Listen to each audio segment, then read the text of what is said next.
শেখ সাদির একটি কবিতার কিছু অংশ বলছি। এমন জীবন তুমি করিবে গঠন, মরণে হাসিবে তুমি, কাঁদিবে ভুবন। হাই গাইজ, আমি বাবু। এই যে ফালতু কথায় আপনাদের সবাইকে অনেক অনেক শুভেচ্ছা, অভিনন্দন ও ভালোবাসা। আশা করি আপনারা ভালো আছেন, ভালো থাকুন, সুস্থ থাকুন। আজকে নতুন আঙ্গিকে, নতুন অনুপ্রেরণা নিয়ে, নতুন কিছু ইমোশনাল অথবা নতুন কোনো মোটিভেশনাল শব্দ কিছু নিয়ে বা কিছু গল্প বা কিছু বাক্য নিয়ে এসেছি, আপনাদের মাঝে উপস্থিত হয়েছি আমি বাবু। আশা করি আমাদের অনুষ্ঠানটি সম্পূর্ণ দেখার চেষ্টা করবেন। অবশ্যই যদি পছন্দ হয় অবশ্যই আপনারা কমেন্টে আমাদেরকে উৎসাহিত করবেন, আর যদি পছন্দ না হয় তবে তারপরেও কমেন্টে আপনারা নিরুৎসাহিত করবেন, যাতে আমরা এই ধরনের অনুষ্ঠান আর যাতে না বানাই। অবশ্যই আমাদের অনুষ্ঠান সবসময় বিনোদনমূলক হয়, সবসময় হাস্যরঞ্জন হয়, সবসময় হচ্ছে আপনার কৌতুক ধরনের হয়, অথবা কখনো প্রেমিক ধরনের হয়, অথবা কখনো প্রেম নিয়ে হয়, কখনো আপনার রাজনীতি নিয়ে হয়, কখনো বা প্রশাসনিক বিষয় নিয়ে হয়। আজকে হচ্ছে সম্পূর্ণ নিজের জীবন কিভাবে গঠন করবেন সেই বিষয় নিয়ে কথা বলতে চাচ্ছি। কীর্তিমানের মৃত্যু নেই, এটি আরেকটি বাক্য, যে বাক্যটি প্রচলিত, সবাই কম বেশি সবাই এর সাথে সবাই জানে, সবাই যুক্ত আছে, কেউ জানে না এমন কোনো কথা নেই। তারপরও বলছি, কীর্তিমানের মৃত্যু নেই। ডক্টর মোহাম্মদ ইউনূস, ইনি প্রফেসর সাহেব ডক্টর মোহাম্মদ ইউনূস, উনি মাইক্রো ক্রেডিটের জনক এবং ভালো একজন অর্থনীতিবিদ। তিনি যখন চিন্তা ভাবনা করলেন দরিদ্র থেকে বাংলাদেশের মানুষকে আমি মুক্তি দিতে পারি কিভাবে, অবশ্যই এটা একটি ব্যবসায়িক বা হচ্ছে সেবামূলক কাজ দিয়ে। তো যেহেতু ব্যবসা এবং সেবামূলক দুটি একসাথে হয়, তো এটা অবশ্যই এর মধ্যে কিছুটা ভেঙে দিচ্ছি। যেমন ডাক্তারও সেবা দেয় কিন্তু তারাও কিন্তু ব্যবসা করে, ব্যাংকারও সেবা দেয় তারাও কিন্তু ব্যবসা করছে। তো এইভাবে প্রতিটা কাজের সাথে সেবার সাথে জড়িত আছে অর্থনৈতিক লেনদেন। যেমন পুলিশ আমাদেরকে সেবা দিচ্ছে কারণ পুলিশের সেবায় ধর্ম, এটা সবসময় লেখা দেখি। পুলিশের জনগণের বন্ধু, যাই হোক বন্ধু মানুষ, তারপরে তারা যখন আমাদেরকে সেবা দিচ্ছে তার বিনিময়ে সে কিন্তু রাষ্ট্র থেকে টাকা পাচ্ছে। তো ডক্টর মোহাম্মদ ইউনূস যখন মাইক্রো ক্রেডিটের ব্যবসা শুরু করলেন, তখন প্রত্যন্ত গ্রাম অঞ্চলে অবস্থা খুবই শোচনীয় ছিল। সে সময় দাদন ব্যবসায়ীরা অতিমাত্রা সুদে তারা মানুষকে টাকা দিয়ে তাদেরকে নিঃস্ব করে দিত, ইভেন তাদের ঘর বাড়ি পর্যন্ত, জায়গা জমি পর্যন্ত তাদের নামে লিখে দিতে লাগতো। সেই পর্যায়ে এই কিভাবে এর থেকে পরিত্রাণ পাওয়া যায়, এইটাই চিন্তা ভাবনা করতে করতে doctor Mohammad Yunus micro credit নিয়ে এসেছেন বা ক্ষুদ্র ঋণ নিয়ে এসেছেন। তাতে তিনি সফলতা পেয়েছেন। আমাদের বাংলাদেশে না, বাংলাদেশ ঘিরে বিশ্বজুড়ে অনেক জায়গায় তিনি সফলতায় বেশ ভালো একটি অবস্থানে আছেন। ডক্টর মোহাম্মদ ইউনূসকে নোবেল বিজয়ী এমন কোনো ব্যক্তি নেই যা তাকে চেনে না। যাই হোক, এটা তো গেল নোবেল বিজয়ী ডক্টর মোহাম্মদ ইউনূসের ঘটনা। এখন আসেন, যদি ছোট একটি পোকার বিষয় যদি বলা হয়, রেশম পোকা। সে পোকাটি নিজের জীবনের যখন জীবন থেকে চলে যায়, মারা যায়, তারপরে সে কিছু রেখে যায় যাতে মানুষ তাকে স্মরণ করে। সে রেশম রেখে যায় আমাদের জন্য, যাতে আমরা তাদেরকে চিনতে পারি বা বুঝতে পারি এই পোকা থেকেই এই জিনিসটি উৎপন্ন হয়েছে। তারপর আরো যদি কিছু বলা যায়, তবে অবশ্যই মাকড়সা থেকে আমাদেরকে শিখতে লাগবে আমাদের পরিকল্পনা। মাকড়সা কিভাবে তার পরিকল্পিতভাবে সুন্দরভাবে তার পরিকল্পনা করতে হয়, তবে অবশ্যই মাকড়সা থেকে আমাদের পরিকল্পনা নেওয়া উচিত। সে কিভাবে পরিকল্পিতভাবে তার নিজস্ব ছক বা নিজস্ব ঘর বা নিজের গ্রাফট সে আঁকে। অন্যান্য কোনো প্রাণীর এই ধরনের দক্ষতা আল্লাহ দেয়নি। প্রতিটা প্রাণীর এক একটি দক্ষতা আছে।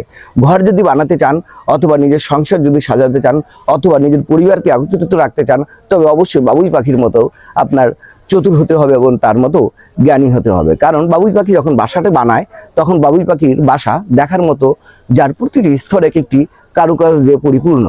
এভাবে মৌমাছি তার জীবনে গড়ায়ু খুব কম, কিন্তু তারপরও সে আমাদের জন্য সারা জীবনে যে উপার্জন মধু, সে মধুটা দিয়ে যায় আমাদের জন্য, যাতে আমরা মানব জাতি আমরা খেয়ে তাকে অনেক ধরনের উপকার পেতে পারি।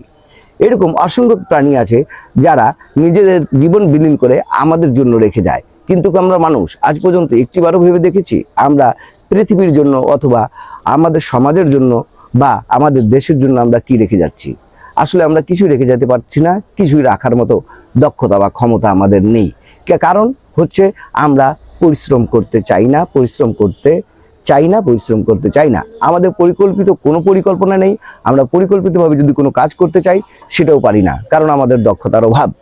এখন আসা যায় যে ভাই, আমরা বলি আমাদের টাকা নাই। আসলে টাকা অবশ্যই সার্ভাইভ করার জন্য টাকার প্রয়োজন, কিন্তু টাকার আগে আপনার বুদ্ধির প্রয়োজন। যদি আপনি বুদ্ধি থাকে, তবে অবশ্যই আপনি কাজ করে বা টাকা উপার্জন করতে পারেন। টাকা উপার্জনের অনেক ধরনের পন্থা আছে, যে ধরনের আপনি এটাকে ব্যবহার করবেন সেভাবে আপনি টাকা উপার্জন করতে পারবেন।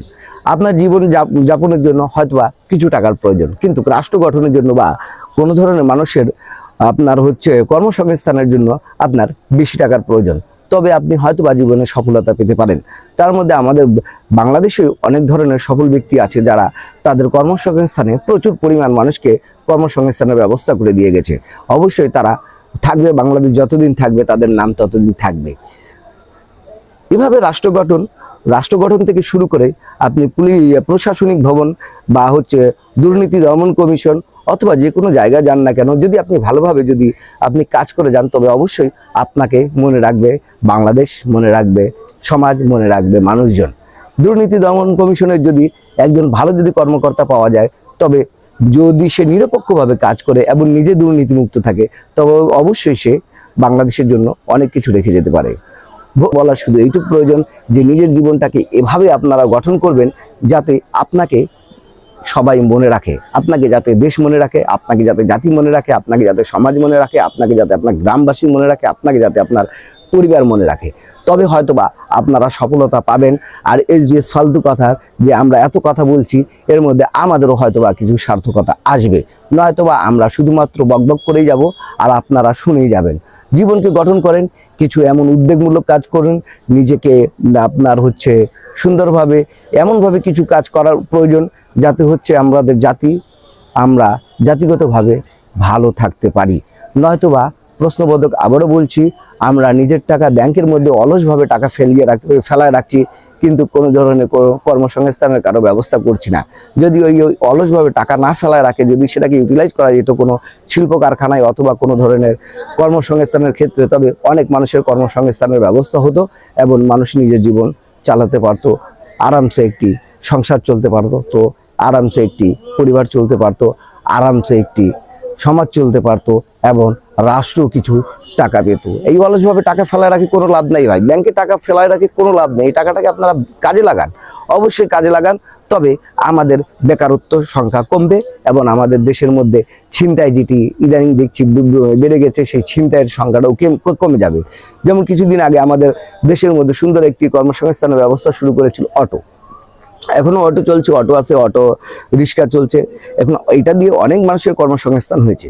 কিন্তু আরও বেশ কিছু অনেক বেকার আছে আমাদের দেশে, বিশেষ করে শিক্ষিত বেকারের সংখ্যা অনেক বেশি। আপনারা সরকারি চাকরির পিছনে না ছুটে কিছু নিজেরাই করার চেষ্টা করুন, তবে হয়তোবা নিজের জীবন আপনারা ধন্য করতে পারবেন, নয়তোবা কিছুই না। আপনি 10 থেকে 12 লক্ষ 15 লক্ষ টাকা দিয়ে আপনি সরকারি চাকরির পিছনে ছুটছেন, ওই 10 থেকে 12 লক্ষ বা 15 লক্ষ টাকা দিয়ে আপনারা বিজনেস করেন, তবে কয়েকজনের কর্মসংস্থানের ব্যবস্থা করা সম্ভব, নয়তোবা কিছুই না। আর বেশি কিছু কথা বলবো না, আমি বাবু SGS ফালতু কথায় আজ এই পর্যন্ত। আপনারা ভালো থাকুন, সুস্থ থাকুন এবং সাবধানে থাকুন। আল্লাহ হাফেজ।